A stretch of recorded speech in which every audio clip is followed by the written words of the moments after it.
નમસ્કાર વિદ્યાર્થી મિત્રો, ઘરશાળા બુનિયાદી શિક્ષણ વિભાગ સંચાલિત યુટ્યુબ ચેનલમાં હું ધારા જોશી આપ સૌનું ફરી સ્વાગત કરું છું। ધોરણ 5 વિષય ગણિત ચેપ્ટર 4 ભાગ અને પૂર્ણ। આની પહેલાંના વિડીયોમાં આપણે આ ચેપ્ટરમાં મહાવરાના કેટલાક પ્રશ્નો છે જોયા હતા। આજે આપણે આ ચેપ્ટરમાં કેટલાક આકારો અને એના ભાગો વિશે માહિતી મેળવવાની છે અને એના પૂર્ણાંકમાં કેવી રીતે લખાય એ પણ શીખવાનું છે। તો ચાલો આજનો અભ્યાસ શરૂ કરીએ। અહીં સ્ક્રીન પર તમે રામુનું ખેતર છે જોઈ શકો છો। હવે રામુ એના ખેતરમાં કયા કયા શાકભાજી ઉગાડે છે એ અહીં દર્શાવ્યું છે। એના ખેતરના 9 સરખા ભાગ કર્યા છે અને એમાં એ કયા કયા શાકભાજી ઉગાડે છે અહીં દોરીને આપણને દર્શાવ્યું છે। તમારા પાઠ્યપુસ્તકના 58મા પેજ પર આ સવાલ આપેલો છે। હવે એક ભાગમાં મરચાં છે, 2 ભાગમાં બટેટા છે, 3 ભાગમાં ટમેટાં છે, 2 ભાગમાં રીંગણા છે અને 1 ભાગમાં પાલક છે વાવેલી છે। તો અહીં પહેલો પ્રશ્ન આપણને પૂછ્યો છે કે ખેતરમાં કયા શાકભાજી ઉગાડે છે। તો આપણે લખી શકીએ બટેટા, રીંગણા, ટમેટાં, મરચાં અને પાલક છે એ ઉગાડવામાં આવી છે। હવે અહીં એ પહેલો જે સવાલ છે એ આપ્યો છે કે ખેતરના સૌથી મોટા ભાગમાં તે કઈ શાકભાજી ઉગાડે છે અને કેટલો ભાગ। તો જો આકૃતિમાં જોતાં તમને ખ્યાલ આવશે કે સૌથી વધારે 3 ભાગમાં છે એ આપણને ટમેટાં જોવા મળે છે। 9 ભાગમાંથી 3 ભાગમાં ટમેટાં છે। સૌથી વધારે ટમેટાં ઉગાડે છે એટલે આપણે એમ લખી શકીએ કે સૌથી વધારે ટમેટાં ઉગાડે છે, 1/3 ભાગમાં છે એણે ટમેટાં ઉગાડેલા છે। હવે બીજો સવાલ છે કે કેટલા ભાગમાં તે બટેટા ઉગાડે છે। તો આકૃતિમાં આપણને 2 ભાગમાં બટેટા દેખાય છે। ટોટલ કેટલા ભાગ છે તો કે રામુના ખેતરના ટોટલ 9 ભાગ છે, એમાંથી 2 ભાગમાં બટેટા છે એટલે આપણે શું લખાય તો કે 2/9 એટલે કે ટોટલ 9 ભાગમાંથી એ 2 ભાગમાં છે બટેટા ઉગાડે છે। ત્યારબાદ ત્રીજો સવાલ, ખેતરના કેટલા ભાગમાં પાલક ઉગાડવામાં આવે છે અને કેટલા ભાગમાં રીંગણ ઉગાડવામાં આવે છે। તો જો રીંગણ છે એ 2 ભાગમાં ઉગાડવામાં આવે છે અને પાલક છે 1 ભાગમાં ઉગાડવામાં આવે છે એટલે અહીં આપણે લખી શકીએ કે પાલક છે એ 1/9 એટલે કે ટોટલ રામુના ખેતરના 9 ભાગ અને એમાંથી 1 ભાગમાં પાલક છે એટલે આપણે લખશું 1/9 એટલે આપણે એમ લખી શકીએ કે પાલક છે એ 9માંથી 1 ભાગમાં ઉગાડવામાં આવે છે અને રીંગણા કેટલા ભાગમાં છે તો રીંગણા છે એ 2 ભાગમાં જોવા મળે છે એટલે આપણે એમ લખી શકીએ કે 9માંથી 2 ભાગમાં રીંગણા ઉગાડવામાં આવે છે એટલે કે 2/9 એમ લખી શકાય। ત્યારબાદનો સવાલ છે કે આ ચિત્ર જોઈને તમે કેટલાક પ્રશ્નો લખો એટલે કે આ ચિત્ર જોઈને તમારે તમારી રીતે પ્રશ્નો બનાવવાના છે। જો અહીં મેં તમને એક બનાવીને આપ્યો છે। આપણે એમ પણ પૂછી શકીએ કે કેટલા ભાગમાં તે મરચાં ઉગાડે છે। તો આવો મેં એક પ્રશ્ન બનાવીને તમને અહીં આપ્યો છે। એવા બીજા 2-3 પ્રશ્ન છે તમારે તમારી રીતે બનાવી અને તમારી બુકમાં લખવાના છે।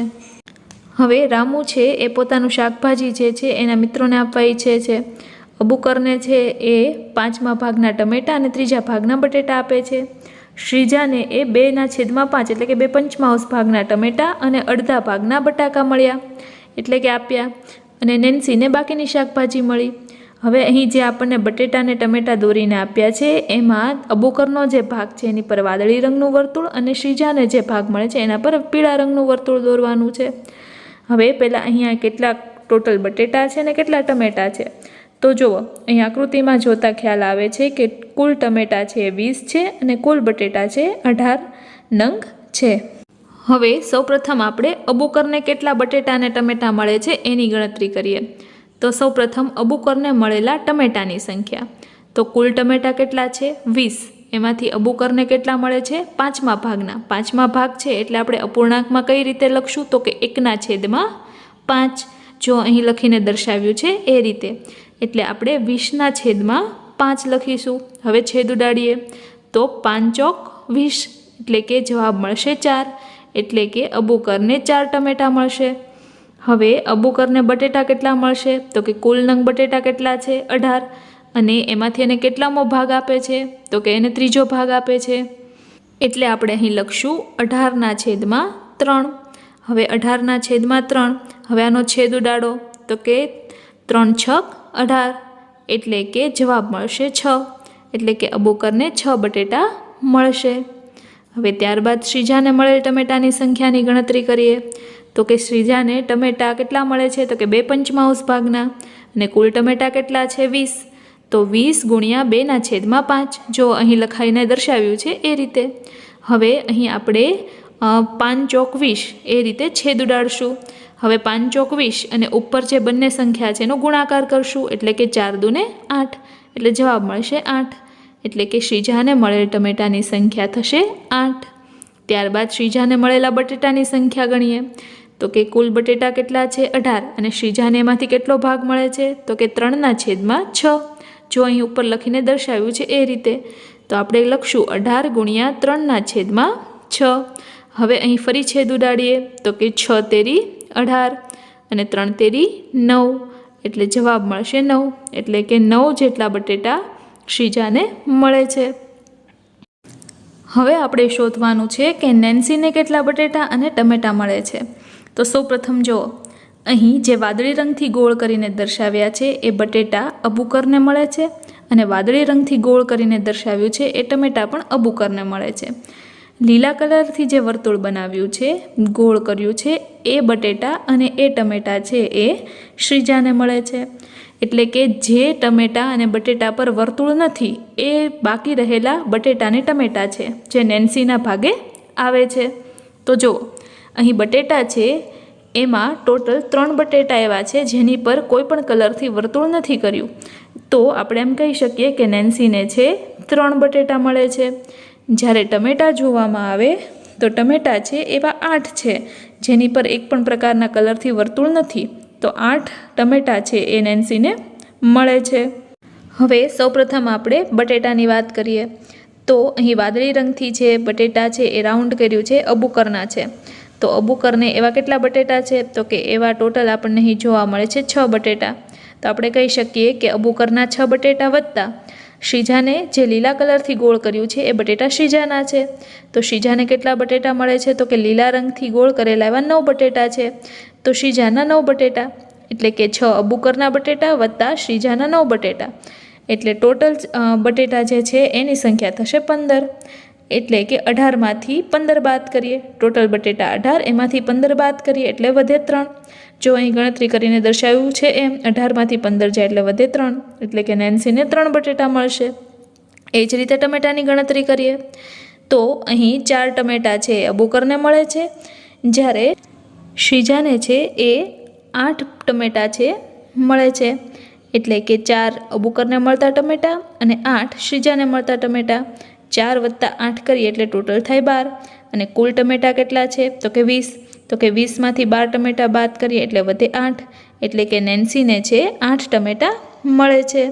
તમે અહીં જેની પર વર્તુળ નથી કર્યા એ ટમેટા અને બટેટા ગણી લો તો એટલા સંખ્યા જે છે ટમેટા અને બટેટાની એ નેન્સીને મળશે. હવે અહીં તમને એક રમત આપી છે. હવે એ રમત પ્રમાણે 4-4ના સમૂહ બનાવીને તમે આ રમત રમી શકો છો. તમારે 15 ટોકન બનાવવાના છે. એટલે કે કાગળના ટુકડા લેવાના અને એની પર અપૂર્ણાંક લખવાના છે જે અહીં દર્શાવ્યા છે એ રીતે.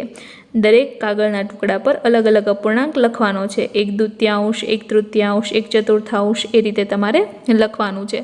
તો કે અહીં 11/12 આપ્યા છે ત્યાં સુધી તમારે એ લાઇનમાં છે લખવાનું છે અને ત્યારબાદ એની થપ્પી છે એ બનાવી અને તમારે વચ્ચે એને મૂકવાની છે. હવે દરેક ખેલાડીએ એક ટોકન ઉપાડવાનું છે અને એમાં જેટલા ભાગમાં રંગ પૂરવાનો કીધો હોય એટલા ભાગમાં વર્તુળ દોરી અને એ વર્તુળની અંદર રંગ પૂરવાનો છે. હવે વર્તુળ તમારે દોરી લેવાનું પહેલાં અને ત્યારબાદ તમારે એ થપ્પીમાંથી એક ખેલાડીએ ટોકન લેતું જવાનું અને એમાં લખ્યું હોય કે 1/2 તો તમારે ચિત્રના અડધા ભાગમાં રંગ પૂરવાનો. એ રીતે રંગ છે પૂરતું જવાનું અને થપ્પી છે એની નીચે ટોકનને મૂકતું જવાનું છે અને આમ આ રમત આગળ વધારવાની. જે સૌપ્રથમ રંગ પૂરી નાખશે એ વિજેતા બનશે. હવે અહીં જે છે એ તમારી આ જે રમત છે એમાં તમારે જે વર્તુળ બનાવવાનું છે કેવું બનાવવાનું છે એ અહીં દર્શાવ્યું છે. જો આ પ્રકારનું વર્તુળ પહેલાં દોરી લેવાનું છે, પછી એક એક ટોકન ખેલાડીઓએ લેતું જવાનું છે અને એમાં જેટલા ભાગમાં રંગ પૂરવાનું કીધું એટલા ભાગમાં પૂરવાનું છે. જેમ કે 1/3 હોય તો વર્તુળના ત્રીજા ભાગમાં છે તમારે રંગ પૂરવાનો છે. એ રીતે રમતને આગળ વધારવાની. જે સૌપ્રથમ રંગ પૂરી નાખે છે એ વિજેતા બનશે. ત્યારબાદ તમારે એની પરથી જ કેટલાક પ્રશ્નોના જવાબ દેવાના છે. જો બાજુમાં લખ્યા છે એ પ્રમાણે કે રમત કોણ જીતશે, વિજેતાના ટોકન કયા કયા હતા, તમને મળેલા ટોકન લખો એટલે અપૂર્ણાંક લખવાના છે તમારે અને તમે વર્તુળના કયા ભાગમાં રંગ પૂર્યો એ પણ તમારે અહીં જણાવવાનું રહેશે. હવે અહીં નીચે 4 ચોરસના ચિત્રો આપ્યા છે A, B, C, D. હવે આ ચિત્રને જોઈ એની પરથી કેટલાક પ્રશ્નોના જવાબ આપવાના છે. તો ચાલો આપણે આ પ્રશ્નોના જવાબ જોઈએ. હવે અહીં પહેલો સવાલ છે કે ચોરસ એના સફેદ ભાગને બે સમાન ભાગમાં વહેંચો. તો જો અહીં મેં જે રીતે લાઈન દોરી છે એ રીતે લાઈન દોરતા જે સફેદ ભાગ છે ચોરસ એનો એના બે સરખા ભાગ થશે અને એ ખૂબ સરળ છે. ત્યારબાદ બીજો સવાલ છે ચોરસ બી છે એના સફેદ ભાગને ત્રણ સમાન ભાગમાં વહેંચો. તો જો અહીં મેં જે રીતે લાઈન કરી છે એ રીતે લાઈન બનાવતા આપણે ચોરસ બીના સફેદ જે ભાગ છે એના ત્રણ સમાન ભાગ કરી શક્યા અને જો કાળો ભાગ છે એનો ચોથો ભાગ થાય છે. હવે એ પણ ઘણું સરળ છે. ત્યારબાદ ચોરસ સી છે એના સફેદ ભાગને ચાર સરખા ભાગમાં વહેંચવાના છે. તો એ કામ થોડું મુશ્કેલ છે, પણ જો મેં જે રીતે અહીં આકૃતિમાં દર્શાવ્યું છે એ રીતે તમે દોરશો તો તમે એ સફેદ ભાગ છે ચોરસ સીનો એને સરસ રીતે ચાર ભાગમાં વહેંચણી કરી શકો. જો તમે ગણો તો એમાં આપણે ચાર ભાગ છે એ બનાવી શકીએ છીએ. ત્રણ ભાગ અને વચ્ચે એ જે બનાવ્યો છે સફેદ ભાગ એ એનો ચોથો ભાગ થાય છે અને ચારેય ભાગ કેવા છે? એક સરખા. હવે અહીં ચોરસ ડી આપેલો છે એને તમારે એક સરખા 7 ભાગમાં વહેંચવાનો છે. હવે અહીં તમને ચોરસ ડી છે એમાં ક્યાંય પણ કાળો કલર કરીને આપ્યો નથી, એટલે કે આખો ચોરસ છે એને એક સરખા 7 ભાગમાં વહેંચવાનો છે. તો તમે એક સરખી આડી લાઈન બનાવો, એક સરખી ઊભી લાઈન બનાવો અને એ રીતે એને 7 ભાગ તમે કરી શકો છો. હવે એ તમારે તમારી જાતે બનાવવાનું છે. તમને જે રીતે યોગ્ય લાગે એ રીતે તમારે એ ચોરસ ડી છે એના એક સરખા 7 ભાગ દોરવાના છે અને એ તમારી રફ નોટ છે એમાં એ કરવાનું છે. હવે અહીં કહ્યું છે અનુમાન કરો અને તપાસો. દરેક આકારના કેટલા ભાગમાં રંગ પૂરેલો છે એ કહેવાનું છે. તો જો અહીં પ્રથમ આકૃતિ છે એ અષ્ટકોણની છે. તો અષ્ટકોણ એટલે અહીં 8 ખાનાઓ જોવા મળે છે અને 8 ખાનાઓમાંથી એક ભાગમાં રંગ પૂરેલો છે. એટલે આપણે એને અપૂર્ણાંકમાં કઈ રીતે લખશું? તો કે 1/8 એટલે કે એક અષ્ટમાંશ છે એમ આપણે અહીં લખી શકીએ. હવે બીજી આકૃતિ આપી છે એમાં ટોટલ આપણે જો અહીં દોરીએ તો ટોટલ કેટલા ખાના બને છે? તો કે 6 ચોરસ ખાના છે બને છે અને એમાંથી કેટલા ભાગમાં રંગ પૂરેલો છે? તો કે એક ભાગમાં રંગ પૂરેલો છે. તો એને આપણે અપૂર્ણાંકમાં કેવી રીતે લખશું? તો એને આપણે અપૂર્ણાંકમાં લખશું 1/6. જો અહીં તમે જોઈ શકો છો એ રીતે. હવે અહીં જે ત્રીજી આકૃતિ આપી છે એમાં જો આપણે આમ ચોરસ છે એની અંદર એક સરખા ચોરસ ખાના દોરીએ તો ટોટલ 9 ચોરસ ખાના છે દોરાય છે અને એમાંથી 2 ખાનામાં છે રંગ પૂરેલો છે. એટલે અપૂર્ણાંકમાં કઈ રીતે લખશું? તો કે 2/9 એટલે કે ટોટલ 9 ખાના અને એમાંથી 2 ભાગમાં રંગ છે. એટલે જે કુલ ખાના છે એ છેદમાં લખાય અને અંશ છે એમાં જેટલા ભાગમાં રંગ કરેલો છે એટલા ખાનાની સંખ્યા છે લખાય. એટલે કે આપણે લખશું 2/9. હવે અહીં ચોથી આકૃતિ છે. ચોથી આકૃતિ જે છે એમાં ટોટલ આપણે 15 ખાના છે દોરી શકશું અને એમાંથી 4 ખાનામાં રંગ કરેલો છે. એટલે આપણે અપૂર્ણાંકમાં લખશું 4/15. હવે અહીં ચોરસ ખાના અંદર આકૃતિમાં જે દોરવાના છે તમારે જાતે દોરવાના રહેશે. હવે આગળ જોઈએ. અહીં કેટલીક આકૃતિઓ આપી છે અને એ પરથી આપણે ખાલી જગ્યા પૂરવાની છે. પહેલી આકૃતિ છે એમાં એક વર્તુળના 2 સરખા ભાગ છે અને બંનેને અલગ કલરથી દર્શાવ્યા છે, વાદળી અને ગુલાબી. ખાલી જગ્યા જોઈએ તો કે આ વર્તુળના 2 સરખા ભાગ કરેલા છે તેમાંથી ખાલી જગ્યા સરખા ભાગ પૈકીનો એક ભાગ વાદળી રંગનો છે. તો ખાલી જગ્યામાં આવશે 2 સરખા ભાગ પૈકીનો એક ભાગ વાદળી રંગનો છે. બીજી ખાલી જગ્યા જોઈએ તો કે જે બીજી આકૃતિ છે એના એક સરખા 4 ભાગ કર્યા છે, 2 વાદળી રંગના ભાગ અને 2 ગુલાબી રંગના ભાગ. હવે આ વર્તુળના ખાલી જગ્યા સરખા ભાગ કરેલા છે તો કે 4 અને તેમાંથી ખાલી જગ્યા સરખા ભાગ પૈકીના ખાલી જગ્યા ભાગ વાદળી રંગના છે. તો કે 4 સરખા ભાગ પૈકીના 2 ભાગ છે વાદળી રંગના છે. ટોટલ 4 ભાગ એમાંથી 2 ભાગ છે વાદળી રંગના છે. હવે ત્રીજી આકૃતિ તો કે એમાં ટોટલ સરખા 6 ભાગ છે. એક સરખા 6 ભાગમાંથી 3 ભાગ વાદળી રંગના અને 3 ભાગ ગુલાબી રંગના છે. તો શું લખી શકાય? તો અહીં લખી શકાય કે અહીં વર્તુળના 6 સરખા ભાગ છે, એમાંથી 6 સરખા ભાગમાંથી 3 ભાગ છે વાદળી રંગના છે. ત્યારબાદ ચોથી આકૃતિ. ચોથી આકૃતિ છે એ એક વર્તુળના એક સરખા 8 ભાગ કર્યા છે અને એમાંથી 4 ભાગ છે વાદળી રંગના છે અને 4 ભાગ છે ગુલાબી રંગના છે, જે તમે આકૃતિમાં જોઈ શકો છો, તમને દોરીને દર્શાવ્યું છે. તો ખાલી જગ્યામાં શું લખશું? તો કે અહીં વર્તુળના ટોટલ 8 ભાગ છે અને એમાંથી 4 ભાગ છે વાદળી રંગના છે, એમ લખી શકાય. હવે નીચે જુઓ, અહીં આપણને અપૂર્ણાંક સંખ્યાઓ આપી છે અને એમાં જે ખાલી જગ્યા છે આપણે પૂરવાની છે. પહેલાં આપ્યું છે અડધું એટલે કે 1/2, એને બરાબર 2 અને 2ના છેદમાં શું આવે? તો કે 2ના છેદમાં આવે 4. બીજી આકૃતિમાં તમે જોઈ શકો છો એમ ટોટલ 2 ભાગ વાદળી રંગના અને ટોટલ કેટલા ભાગ છે? 4 ભાગ. તો 2ના છેદમાં 4 લખશું. હવે ત્રીજી આકૃતિ જુઓ, તો ત્રીજી આકૃતિ પરથી આપણે લખશું કે ટોટલ 6 ભાગ અને એમાંથી 3 ભાગ વાદળી એટલે 3ના છેદમાં 6. અને ત્યારબાદ ચોથી આકૃતિ, તો કે ટોટલ 8 ભાગ અને એમાંથી 4 ભાગ વાદળી રંગના એટલે 4ના છેદમાં 8.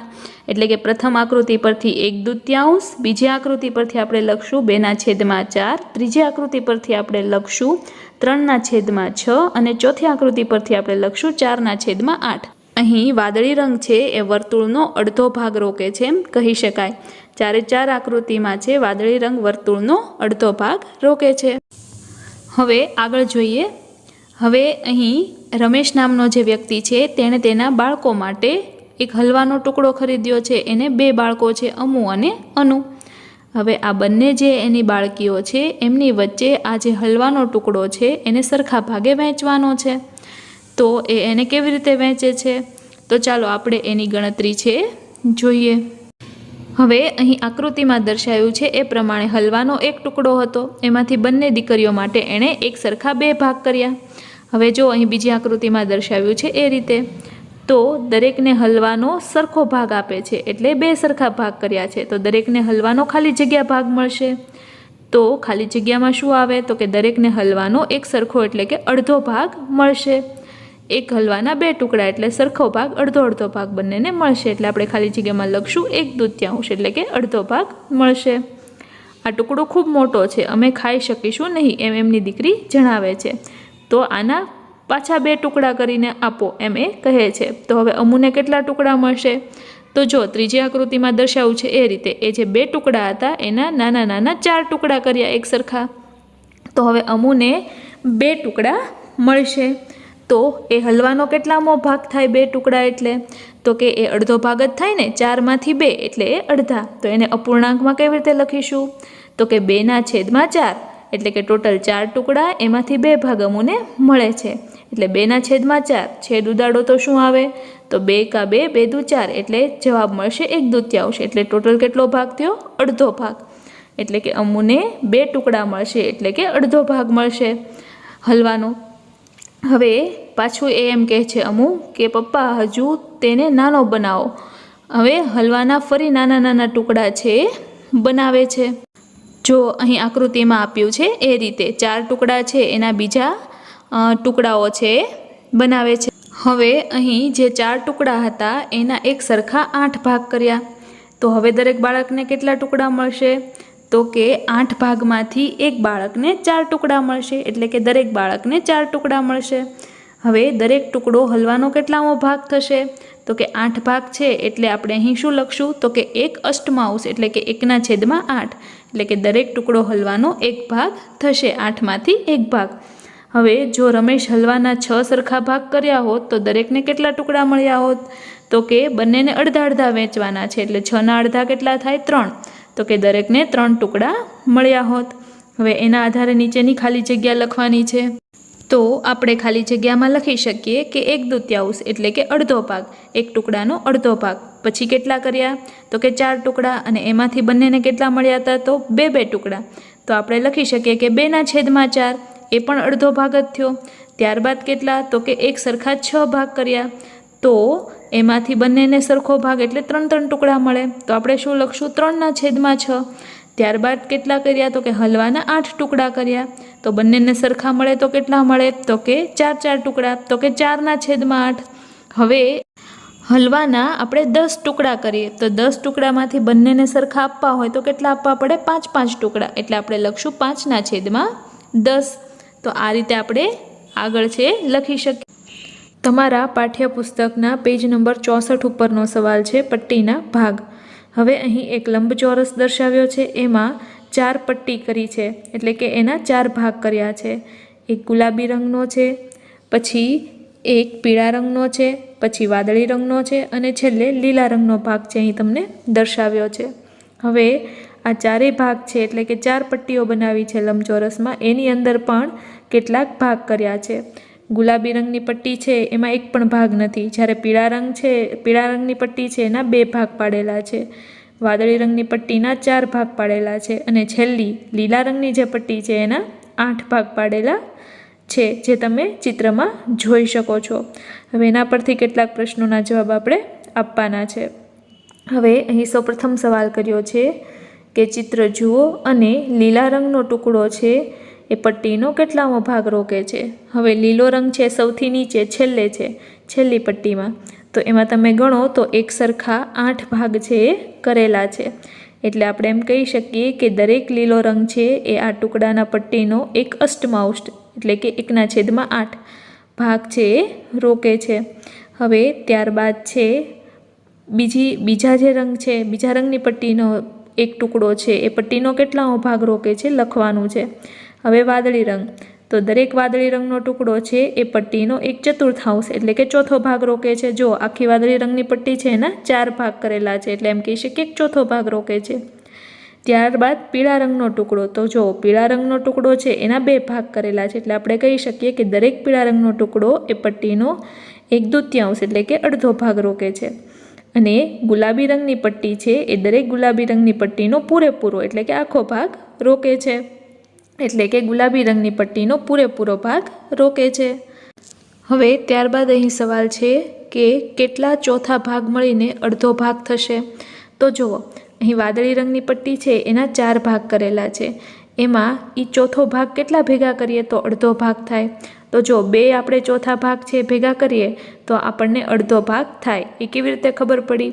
તો કે જો ઉપર પીળા રંગની જે પટ્ટી છે એને 2 ભાગ છે, અડધો ભાગ, એટલે આપણે એની નીચે જુઓ તો 2 ચોથા ભાગ છે ને ભેગા કરો એટલે અડધો ભાગ થાય છે. એટલે આપણે એમ કહી શકીએ કે 2 ચોથા ભાગ મળીને અડધો ભાગ થશે. હવે ત્યારબાદ કેટલા 1/8 ભાગ મળીને 1/4 થશે, એટલે કે 1/8 જે ભાગ છે એ કેટલા ભેગા કરીએ તો 1/4 ભાગ થાય. અહીં આકૃતિમાં આપણે જોઈ શકીએ છીએ એવી રીતે છેલ્લી પટ્ટી છે એમાં એક સરખા 8 ભાગ છે, તો એમાંથી કેટલા ભાગ મળીને 1/4 ભાગ થશે. તો કે જો એની ઉપરની જે પટ્ટી છે એના એક સરખા 4 ભાગ છે, તો આપણે એમ કહી શકીએ કે અહીં જ્યારે 2 ભાગ 1/8ના 2 ભાગ લેવામાં આવે છે ત્યારે એ મળીને 1/4 થશે.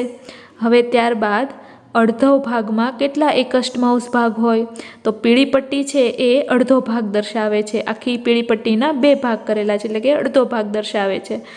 તો અહીં 1/8 ભાગ છે એ કેટલા જોશે જો આપણે એને અડધું કરવું હોય તો અડધામાં 1/8 ભાગ કેટલા હોય? તો જો અહીં નીચે છેલ્લી પટ્ટીમાં જોઈએ તો ટોટલ 4 આપણને જોવા મળે છે. એ 4 ખાના છે, એક સરખા 8 ભાગ કર્યા છે, એમાંથી 4 ખાના જો આપણે લઈએ તો એ અડધો ભાગ દર્શાવે છે. ટોટલ 8 ખાના, 8ના અડધા 4, એટલે કે 1/8ના 4 ખાના ભેગા થાય છે ત્યારે આપણે એને અડધો ભાગે કહી શકીએ છીએ. હવે અહીં આગળ તમને કહ્યું છે કે તમે તમારા મિત્રને આ ચિત્ર સંબંધી કેટલાક પ્રશ્નો પૂછો. તો તમારે આ ચિત્રને જોતા જવાનું છે અને એને લગતા કેટલાક પ્રશ્નો તમારા મિત્રને તમારે પૂછવાના છે. હવે ત્યાર પછીનો સવાલ છે ભાગથી પૂર્ણ તરફ, એટલે કે અહીં કેટલોક ભાગ આપેલો છે ચિત્રનો, એને આપણે પૂરો કરવાનો છે. હવે આપણને અહીં સૌપ્રથમ આપ્યું છે એક ફૂલ. હવે એક ફૂલનો 1/5 ભાગ એટલે કે 5મા ભાગની પાંદડી અહીં દર્શાવી છે, તો બાકીની પાંદડીઓ દોરી આપણે ચિત્ર પૂર્ણ કરવાનું છે. 5મા ભાગની એટલે આપણે અહીં 5 પાંદડીઓ દોરવી પડશે. એક પાંદડી આપણને આપી છે એટલે બીજી 4 પાંદડીઓ દોરી અને આપણે ચિત્રને પૂર્ણ કરવાનું રહેશે. જુઓ, અહીં મેં તમને ચિત્ર દર્શાવ્યું છે એ રીતે તમારે એક પાંદડી આપી છે, બીજી 4 પાંદડી દોરી અને આખું ચિત્ર 5 પાંદડીઓનું ચિત્ર છે પૂર્ણ કરવાનું છે. ત્યારબાદ બીજો સવાલ છે, ચિત્રમાં પંખાના 3 પાંખિયા પૈકી એક પાંખિયું છે આપણને દર્શાવ્યું છે, તો બાકીના 2 પાંખિયા દોરી અને ચિત્રને પૂર્ણ કરવાનું છે. એ પણ તમારે જાતે તમારી નોટમાં દોરવાનું છે. જો અહીં મેં તમને પંખાની આકૃતિ આપી છે એ રીતે 3 પાંખિયા છે તમારે બનાવવાના છે. ત્યારબાદ ત્રીજો સવાલ છે કે અહીં બીજા એક પંખાના અડધા પાંખિયા દર્શાવ્યા છે, તો બાકીનો અડધો ભાગ દર્શાવીને ચિત્ર પૂર્ણ કરો. હવે જો અહીં આપણને 2 પાંખિયા આપ્યા છે અને એમ કહ્યું છે કે અડધો ભાગ ચિત્રનો દર્શાવ્યો છે, તો એનો મતલબ એમ થયો કે ટોટલ 4 પાંખિયા હશે તો જ અડધા થાય. 4ના અડધા 2, 2 પાંખિયા દર્શાવ્યા છે એટલે જો પંખાને 4 પાંખિયા હોય તો જ એને આપણે 2 પાંખિયા છે એને 4ના અડધા 2 એટલે કે 2 પાંખિયા છે એમ દર્શાવી શકીએ. તો અહીં આપણે ચિત્ર પૂરું કરવા માટે ટોટલ 4 પાંખિયા દોરવા પડશે. જો અહીં મેં તમને ચિત્ર દર્શાવ્યું છે એ રીતે 4 પાંખિયા દોરી અને આપણે આ ચિત્ર છે એને પૂર્ણ કરવાનું રહેશે. હવે આગળનો સવાલ જોઈએ, રૂપિયા અને પૈસા. હવે તમને દરેકને ખ્યાલ છે એ રીતે જ્યારે 100 પૈસા ભેગા થાય ત્યારે 1 રૂપિયો બને છે. તો અહીં આપણને કેટલાક સવાલ આપ્યા છે જેના જવાબ આપણે આપવાના છે. હવે સૌપ્રથમ 50 પૈસાનો અહીં સિક્કો છે આપણે દર્શાવ્યો છે અને કીધું છે કે 50 પૈસાના કેટલા સિક્કા લેતા 1 રૂપિયો થશે. તો તમને દરેકને ખ્યાલ છે એમ 100 પૈસા ભેગા થાય અને 1 રૂપિયો બને. હવે 50 પૈસાના 2 સિક્કા એટલે કે 50 + 50 એટલે 100 પૈસા એટલે કે 50 પૈસાના 2 સિક્કા લેતા 1 રૂપિયો થશે. એટલે અહીં આપણે જવાબ લખીશું 2 સિક્કા. ત્યારબાદનો સવાલ છે કે 50 પૈસા 1 રૂપિયાનો અડધો ભાગ છે એટલે કે 100 પૈસામાંથી 50 પૈસા એ 1 રૂપિયાનો અડધો ભાગ છે. તો જવાબ આવશે હા, કારણ કે 100ના અડધા થાય 50 એટલે કે રૂપિયાનો અડધો ભાગ થશે 50 પૈસા. એટલે જવાબમાં લખશું હા. ત્યારબાદ અહીં આપણને 1 રૂપિયાનો સિક્કો આપ્યો છે અને કહ્યું છે કે 1 રૂપિયાના કેટલા સિક્કા લઈએ તો 10 રૂપિયા થાય. તો એ તમને દરેકને ગણતા આવડે છે કે 1 રૂપિયાના છે એવા 10 સિક્કા લઈએ તો 10 રૂપિયા થાય. 1 રૂપિયાનો 1 સિક્કો એવા 10 સિક્કા લઈએ ત્યારે એ 10 રૂપિયા થશે. એટલે જવાબ લખશું 10 સિક્કા. હવે 1 રૂપિયો એ 10 રૂપિયાનો કેટલામો ભાગ થાય? હવે આપણે 10 સિક્કા લીધા છે એટલે 1 રૂપિયાનો 1 સિક્કો એવા 10 સિક્કા લીધા છે એટલે આપણે એમ કહી શકીએ કે 10 રૂપિયાનો 1 રૂપિયો એ 10 રૂપિયાનો 10મો ભાગ એટલે કે 1/10મો ભાગ છે એમ થાય એમ આપણે લખી શકીએ. એટલે કે 1 રૂપિયો એ 10 રૂપિયાનો 1/10મો ભાગ છે થશે. ત્યારબાદ 2 રૂપિયાનો સિક્કો આપ્યો છે અને કહ્યું છે કે 2 રૂપિયાના કેટલા સિક્કા લઈએ તો 10 રૂપિયા થાય. તો 2 રૂપિયાના તો આપણે ગણીએ તો 2, 2 4, 2 6, 2 8 અને 2 10 5 સિક્કા અથવા તો 2 પંચા ને 10 એટલે કે 5 સિક્કા લઈએ. 2 રૂપિયાના 5 સિક્કા લઈએ તો 10 રૂપિયા થશે એમ આપણે અહીં કહી શકીએ. એટલે જવાબ આવશે 5 સિક્કા. હવે 2 રૂપિયાએ 10 રૂપિયાનો કેટલામો ભાગ થશે? તો જુઓ અહીં મેં ગણતરી કરીને દર્શાવી છે એ રીતે 2/10 એટલે 2 એકા 2, 2 પંચા 10 એટલે આપણે એમ કહી શકીએ કે 1/5 ભાગ એટલે કે 5મો ભાગ થશે. હવે ત્યારબાદ છેલ્લો સવાલ. હવે અહીં 5 રૂપિયાનો સિક્કો આપ્યો છે અને પૂછ્યું છે કે 5ના કેટલા સિક્કા લઈએ તો 10 રૂપિયા થાય. તો 5નો 1 એવા 5ના 2 સિક્કા લેવાના એટલે કે 5 + 5 એટલે કે 10 રૂપિયા એટલે કે 5 રૂપિયાના 2 સિક્કા લઈએ તો 10 રૂપિયા થાય. એટલે અહીં જવાબ આવશે 2 સિક્કા, 5 રૂપિયાના 2 સિક્કા. હવે ત્યારબાદ છેલ્લે સવાલ આપ્યો છે કે 5 રૂપિયા એ 10 રૂપિયાનો કેટલામો ભાગ છે? તો એ કરવા માટે શું કરવાનું? તો કે 5/10 લખવાનું. તો 5 એકા 5 અને 5 દુ 10 એટલે કે અડધો ભાગ થાય. 1/2 એટલે આપણે એને કહીશું અડધો ભાગ. એટલે 5 રૂપિયા એ 10 રૂપિયાનો અડધો ભાગ છે થશે. હવે અહીં તમારે યાદ રાખવાનું કે 100 પૈસા બરાબર 1 રૂપિયો અને એ જ રીતે તમારે યાદ રાખવાનું કે જો 2 રૂપિયાના સિક્કા હોય તો 2 + 2 એ રીતે ગણતરી કરતું જવાનું. 1 રૂપિયાનો સિક્કો હોય તો 1 + 1 એ રીતે ગણતરી કરવાની. 5 રૂપિયાનો સિક્કો હોય તો 5 + 5 10, 5 15, 5 20 એ રીતે તમારે ગણતરી કરવાની રહેશે. તો આ રીતે ગણતરી કરી અને તમારે જવાબ લખવાના રહેશે. હવે આપણે આગળ જોઈએ એક વૃદ્ધ સ્ત્રીનું વસિયતનામું. ચાલો વાંચીને સમજીએ કે શું કહેવા માગે છે.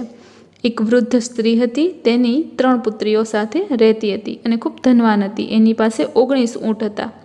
એક દિવસ એ માંદી પડી અને પુત્રીઓએ ડૉક્ટરને બોલાવ્યો. ડૉક્ટર તેના પૂરા પ્રયત્ન કર્યા પણ તે વૃદ્ધ સ્ત્રીને બચાવી શક્યા નહીં. તેનું મૃત્યુ થયું. મૃત્યુ પછી તેની 3 પુત્રીઓને તેણે લખેલું વસિયતનામું વાંચ્યું. જો વસિયતનામું નીચે પ્રમાણે છે.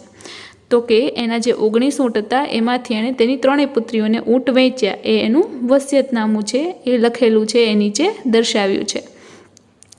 સૌથી મોટી પુત્રીને ઊંટનો અડધો ભાગ મળે, એટલે કે 19 ઊંટમાંથી અડધા ઊંટ છે એ સૌથી મોટી પુત્રીને મળે. ત્યારબાદ બીજી પુત્રીને ઊંટનો ચોથો ભાગ મળે, 1/4 ભાગ, એટલે કે 19 ઊંટમાંથી જે ચોથો ભાગ છે એ બીજી પુત્રીને મળે. અને ત્રીજી પુત્રીને છે મારા ઊંટનો 1/5 ભાગ મળે, એટલે કે 5મો ભાગ મળે, એટલે કે 19 ઊંટમાંથી 5મો ભાગ છે એ ત્રીજી પુત્રીને મળશે. હવે પુત્રીઓ ખૂબ મૂંઝાઈ ગઈ, આ વસિયતનામું જોઈ અને પુત્રીઓ મૂંઝાઈ ગઈ, કારણ કે 19 ઊંટનો અડધો ભાગ કેમ કરવો? 19 ઊંટ છે એટલે એના અડધા કરીએ તો 9.5 ઊંટ થાય, 9 ને 9 18, અને બાકી એક ઊંટ વધ્યો તો એનો અડધો ભાગ, તો કે 9.5 ભાગ થાય. તો કંઈ ઊંટને તો કાપી શકાય નહીં, તો 9.5 ભાગ છે એ કેવી રીતે કરવા? તો કે આમાંથી આપણે ભાગ કેવી રીતે કરવા? તો બીજી પુત્રીએ કહ્યું કે તે સાચું છે, હવે આપણે શું કરશું? તો ત્યારબાદ તે લોકોએ તેની કાકીને જોયા અને એની કાકીને એણે આ સવાલ કર્યો કે હવે આ રીતનું વસિયતનામું છે તો મારે ભાગ કેવી રીતે પાડવા? હવે એના કાકીએ એક યુક્તિ કરી. એની પાસે જે ઊંટ હતું, એના કાકી પાસે જે ઊંટ હતું, એણે આ 19 ઊંટની ભેગું એક ઊંટ ઉમેરી દીધું, એટલે કે ટોટલ ઊંટ થઈ ગયા 20. અને ત્યારબાદ એણે એના ભાગ પાડવાના શરૂ કર્યા. હવે પહેલાં એણે કહ્યું મોટી પુત્રીને કે તારે અડધા ઊંટ લેવાના છે, એટલે કે તું 20ના અડધા 10 ઊંટ લઈ લે. એટલે કે એની મોટી પુત્રીએ 10 ઊંટ છે લઈ લીધા. ત્યારબાદ બીજી પુત્રીનો વારો આવ્યો, તો એના કાકીએ કીધું કે તારે ચોથા ભાગના ઊંટ લેવાના છે, તો 20માંથી ચોથો ભાગ. એટલે જુઓ કેવી રીતે ગણતરી કરશું? તો જો અહીં મેં દર્શાવ્યું છે એ રીતે 20 × 1/4, એટલે આપણે પહેલાં છેદ ઉડાડશું, 4 × 5 = 20, એટલે કે 5. એટલે કે બીજી પુત્રી છે એને ચોથા ભાગના, એટલે કે 5 ઊંટ મળ્યા. ત્યારબાદ એના કાકે ત્રીજી પુત્રીને કહ્યું કે તું તારો 5મો ભાગ લઈ લે, તો એની પણ આ જ રીતે ગણતરી કરશું. ટોટલ 20 ઊંટ અને એના છેદમાં 5, એટલે કે 5 ચોક 20, એટલે કે 4. એટલે કે ત્રીજી પુત્રી છે એને 4 ઊંટ મળ્યા. આમ 20ના અડધા 10, એટલે કે મોટી પુત્રીને 10 ઊંટ, અને બીજી પુત્રીને ચોથો ભાગ, એટલે કે 4 × 20, એટલે કે 20નો ચોથો ભાગ, એટલે કે 5 ઊંટ.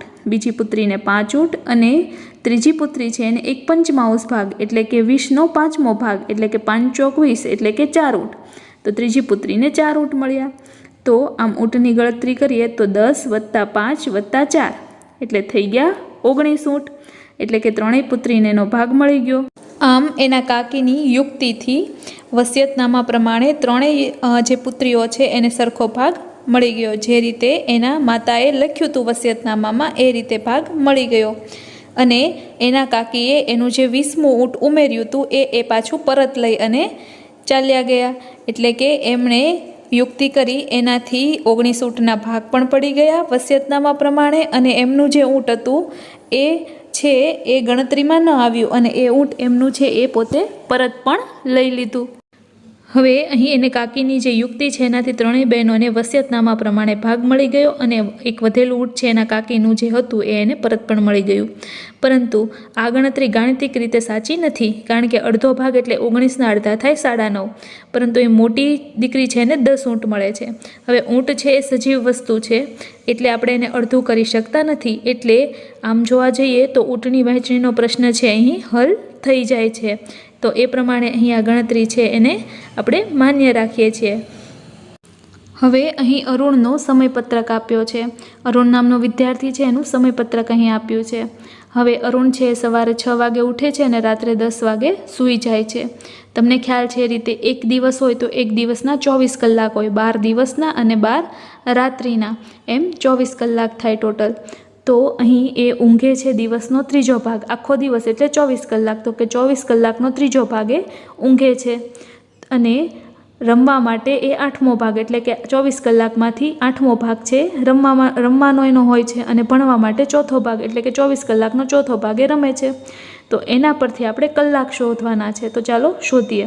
પહેલું છે ઊંઘવા માટે, તો કે ઊંઘવા માટે એના કેટલા કલાક છે? તો કે 24માંથી કેટલા કલાક ઊંઘે છે? તો કે 24નો ત્રીજો ભાગ, એટલે કે 24 / 3, 24/3. તો કે 3 × 8 = 24, એટલે કે 24ને 3 વડે ભાગતા આપણને મળશે 8, એટલે કે 8 કલાક છે ઊંઘવાના લે છે. ત્યારબાદ ભણવા માટે એટલે કે ભણે છે એ દિવસનો ચોથો ભાગ એટલે કે આપણે 24/4 લખીશું। હવે 24ને 4 વડે ભાગીએ એટલે 4 છક 24 એટલે કે ભણવા માટે 6 કલાક લે છે। ત્યારબાદ રમવા માટે તો કે દિવસનો 8મો ભાગ તો કે 24 કલાકનો 8મો ભાગ એટલે કે 24/8। 24ને 8 વડે ભાગીએ તો 8 તેરી 24 એટલે કે 3 કલાક તો કે રમવા માટે 3 કલાક લે છે। તો આમ ઊંઘવા માટે 8 કલાક, ભણવા માટે 6 કલાક અને રમવા માટે 3 કલાક લે છે। તો બીજી પ્રવૃત્તિઓ માટે તે દિવસનો કેટલા કલાકનો ઉપયોગ કરે છે? તો આપણે આ ત્રણેયનો સરવાળો કરી લઈએ। 8 + 6 + 3 વધે એટલો સમય એ બીજી પ્રવૃત્તિ કરતો હશે। તો અહીં 8 કલાક + 6 કલાક + 3 કલાક તો ત્રણેયનો સરવાળો કરતાં જવાબ મળશે 17 કલાક। એટલે કે 17 કલાક છે એ 24માંથી બાદ કરો, આખા દિવસની 24 કલાક એમાંથી 17 કલાક બાદ કરો, વધે 1 કલાકમાં એ બીજી પ્રવૃત્તિ કરશે। એટલે કે 24 કલાકમાંથી 17 કલાક બાદ કરતાં વધે 7 કલાક તો કે એ 7 કલાક બીજી બધી પ્રવૃત્તિઓ માટે સમય છે નીકાળતો હશે। એટલે કે બીજી પ્રવૃત્તિઓ માટે તે દિવસના 7 કલાકનો ઉપયોગ કરે છે એમ આપણે કહી શકીએ। હવે અહીં ઉપર જે ખાના આપ્યા છે એમાં તમે પ્રથમ 8 ખાના છે રંગથી ભરેલા જોઈ શકો છો જે ઊંઘવા માટે છે। હવે બીજા 6 ખાના તમારે અલગ રંગથી કલર કરવાનો છે જે ભણવા માટે છે, અને બીજા 3 ખાના છે એમાં અલગ રંગ કરવાનો છે જે રમવા માટેનો છે, અને ત્યારબાદ વધેલા જે 7 ખાના છે એને તમારે અલગ રંગ કરવાનો છે જે અન્ય પ્રવૃત્તિ દર્શાવે છે, એ તમારે જાતે કરવાનું રહેશે। હવે આગળ જોઈએ। હવે એક શાળા છે એ દર 3 મહિને એક સામાયિક બહાર પાડે છે। તો એક વર્ષમાં 12 મહિના હોય છે તો એ ત્રીજા મહિને એક વાર છે એ સામાયિક છાપે છે। તો આખા વર્ષ દરમિયાન કેટલા મહિનામાં એ સામાયિક છે બહાર પાડતું હશે? તો અહીં 12/3 એટલે કે 3 ચોક 12 એટલે કે 4 સામાયિક, આખા વર્ષના 4 સામાયિક બહાર પડતા હોય 3 મહિને એકવાર। એટલે કે એક સામાયિક ત્રીજા મહિને, બીજું સામાયિક છઠ્ઠા મહિને, ત્રીજું સામાયિક 9મા મહિને અને ચોથું સામાયિક છે 12મા મહિને બહાર પડશે। એટલે કે અહીં આપણે એમ કહી શકીએ કે માર્ચ, જૂન, સપ્ટેમ્બર અને ડિસેમ્બર મહિનામાં છે એ સામાયિક બહાર પડે છે દર 3 મહિને। જો પહેલો, બીજો, ત્રીજો, પછી 4, 5 અને 6, પછી 7, 8 અને 9 અને 10, 11 ને 12 એમ 3 મહિને સામાયિક બહાર પડે છે। એટલે કે એક વર્ષમાં 4 સામાયિક છે બહાર પડે છે। ત્યારબાદ એક અહીં ઊંઘ માટેની વાત કરી છે। તમે કુંભકર્ણનું નામ સાંભળ્યું છે, રાવણનો ભાઈ, તે અડધું વર્ષ ઊંઘવા માટે જાણીતો છે। એટલે કે આખું વર્ષ જે હોય એમાં કેટલા દિવસ હોય? 365, તો 365ના અડધા કરીએ એટલું, એટલે કે અડધું વર્ષે ઊંઘે છે। હવે મોટા ભાગના લોકો દિવસના 8 કલાક સૂવે છે, એટલે કે આપણે 24 કલાકમાંથી રાત્રિના જે 8 કલાક છે સૂવામાં કાઢતા હોઈએ છીએ। તો એ દિવસનો કેટલામો ભાગ થયો? તો અહીં આપણે ગણતરી કરીએ તો કે 8 કલાક એના છેદમાં કુલ 24 કલાક તો કે 8 × 8, 8 તેરી 24 એટલે કે 1/3 ભાગ। એટલે કે આપણે અહીં જોઈએ છેદ ઉડાડીએ તો કે 8 કલાક એના છેદમાં 24 એટલે કે 8 × 8, 8 તેરી 24 એટલે કે 1/3 ભાગ એટલે કે આખા દિવસનો ત્રીજો ભાગ છે ઊંઘ માટે લેતા હોઈએ છીએ। તો આખા વર્ષનો કેટલામો ભાગ ઊંઘીએ છીએ? તો કે આખો વર્ષ એટલે કેટલા દિવસ થાય? તો કે 365, જો લીપ યર ગણીએ તો 366 તો કે 366ના છેદમાં 3 કેમ કે આપણે એક દિવસનો ત્રીજો ભાગ સૂઈએ છીએ। કુલ દિવસો કેટલા આખા વર્ષના? 366 અને એમાં આપણે કેટલો ભાગ સૂઈએ છીએ? તો કે એક દિવસનો ત્રીજો ભાગ એટલે છેદમાં લખશું 3। હવે 366 ભાગ્યા 3 કરતાં જવાબ મળશે 122 દિવસ એટલે કે આપણે આખા વર્ષના 122 દિવસ છે ઊંઘમાં કાઢીએ છીએ। અને 60 વર્ષની વ્યક્તિ ચોક્કસ ખાલી જગ્યા વર્ષ ઊંઘ્યો હશે તો હવે એની ગણતરી કરીએ। હવે અહીં આપણે 60 વર્ષનો ત્રીજો ભાગ ગણશું એટલે 60ના છેદમાં મૂકશું 3 એટલે કે 20 તેરી 60 એટલે કે આપણે અહીં છેદ ઉડાડશું એટલે જવાબ આવશે 20 એટલે કે એ 20 વર્ષ ઊંઘ્યો હશે। એટલે આપણે એમ કહી શકીએ કે 60 વર્ષની વ્યક્તિની જે 60 વર્ષનો વ્યક્તિ છે એને આખી જીવનકાળ દરમિયાન 20 વર્ષ છે એ ઊંઘ્યો હશે એમ આપણે અહીં કહી શકીશું। વિદ્યાર્થી મિત્રો, આજનો અભ્યાસ આપણે અહીં સુધી રાખીએ। હવે પછીના વિડીયોમાં આપણે મહાવરો જોઈશું અને કીર્તિની ખરીદીની યાદી આ બંને પ્રશ્નો છે જોવાના રહેશે। હવે મિત્રો, આજે જે કાંઈ તમે શીખ્યા છો એનો વારંવાર અભ્યાસ કરજો અને સરસ રીતે એને સમજવાનો પ્રયત્ન કરજો।